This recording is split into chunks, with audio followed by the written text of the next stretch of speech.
How can the living heal patterns with folks no longer in the physical so the pattern doesn't repeat in others? This is a good question, Mark, because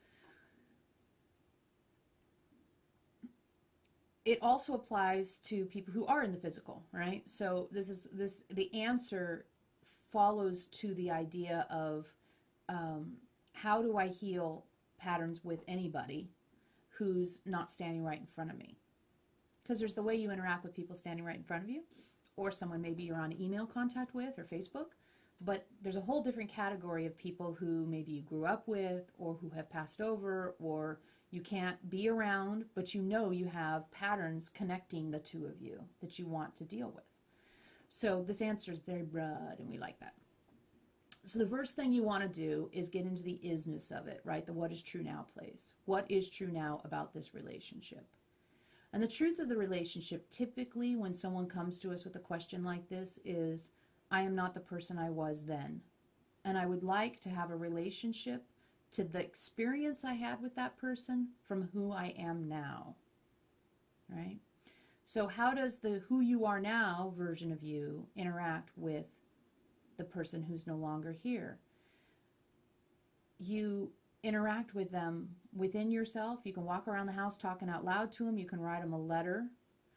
You just say the truth.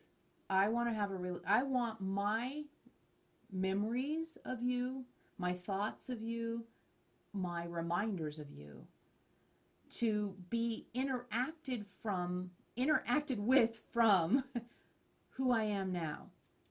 And the who I am now sees it this way.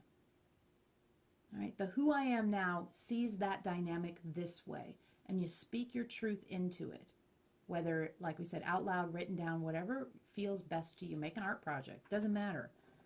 You speak your truth into it. And so when the memories come up, you speak your truth into that memory. Now, typically the memory that comes up is, that so-and-so was a so-and-so, right? You get angry.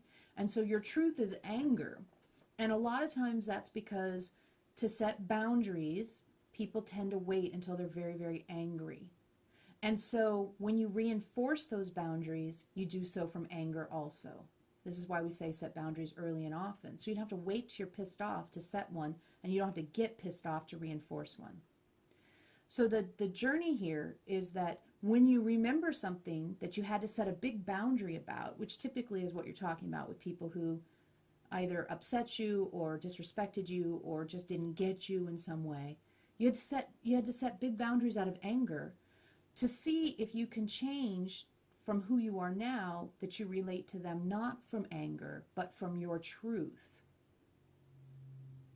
So, you might be mad at someone who treated you disrespectfully, and you think of them and you think, that's so-and-so, they just treated me like crap. No one treats me like that anymore.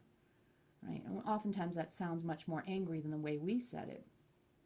If instead you say, I see now that I allowed that behavior because I wanted attention, and I don't choose to get attention in that way anymore. Or I see now that I allowed that behavior because I was afraid of being alone, but I've learned that it's better to be alone and in a healthy relationship with me than in not alone and in an unhealthy relationship with another.